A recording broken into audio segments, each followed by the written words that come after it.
नमस्कार, शुभप्रभात मित्रांनो. हे कांदा आहे, हे लसूण आहे आणि आपल्या दारापुढं मोडाची मटकी घेऊन एक शेलूचे दार आले होते. जी मटकी घेतली आहे. तर मी आता स्वतः माझ्या हाताने घरगुती पद्धतीची मिसळसारखी भाजी बनवणार आहे. तर मी आता हे 2 घेतलेले आहेत वस्तू आणि पुन्हा जिरे, मिरची वगैरे तुम्हाला नंतर दाखवल. मित्रांनो, आता बारीक कांदा कापून घेतलेला आहे आणि लसूण पण छानपैकी वाटून घेतलेला आहे आणि ही गोडं तेल आहे, ही मटकी आहे आणि हे सगळं मटेरियल आहे, जे की फक्त मिरची, जिरे आणि मीठ आणि ही पलवी. तर आता छानपैकी मी मटकीची भाजी बनवणार आहे. तर तुम्हाला मी सांगू शकतो की जसं माणसाला काही मोठा कार्यक्रम करायचा म्हणजे सगळ्याची गरज असते, तसं भाजीला पण लसणाची गरज असते. लसणाला, तेलाची, तेल, जिरे असे वेगवेगळे जेवढे काही घटक आहेत मिळून छानपैकी एक भाजी म्हणजे आता मी तुम्हाला दाखवणार आहे मटकीची भाजी. सर्वप्रथम मी गॅस पेटवलेला आहे, वरती बोगन ठेवलेला आहे.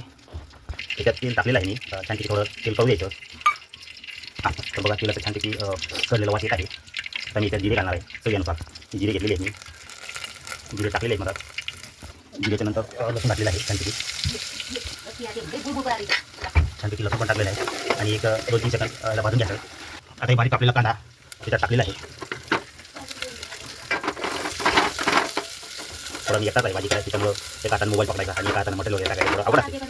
तर बघा छानपैकी लाल झालेला आहे लसूण, जिरे आणि कांदा पण होत आहे. आता मी ह्याच्यामध्ये मिसळ करायची म्हणून सर्वप्रथम मिरचू आणि थोडं आंबारी घालणार आहे मला. तिकडे आहे थोडं मी मिरचू टाकलेलं आहे मला. नमक पण टाकलेलं आहे. आता व्यवस्थित मिक्स होते म्हणून आपण फोडणीमध्ये टाकलं पाहिजे. चवीनुसार थोडी कमी पण टाकलेली आहे. आता छानपैकी परतून घेतलेला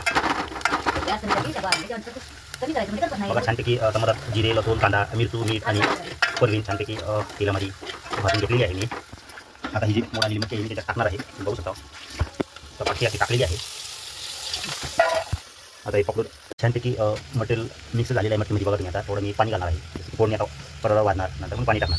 थोडं पाणी घेतलेलं बघा. आता मी पाणी सोडतो मला कसं वाटतं.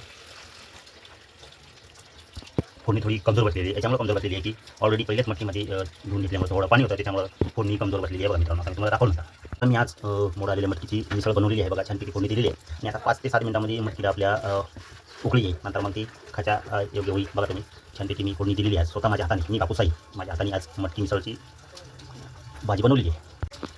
तुम्हाला वाटेल बापूसाई जो झोपला लागले, तर तुम्हाला मी स्वतः दाखवणार आहे. हे बघा मटकी आहे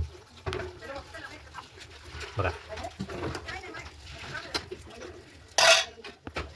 छानपैकी उकळी आलेली आहे. आता मी एका मिनिटामध्ये जी आपली गॅस चूल आहे ती बंद करणार आहे आणि नंतर मी कसा स्वाद घेणार आहे तुम्हाला दाखवतो मित्रांनो.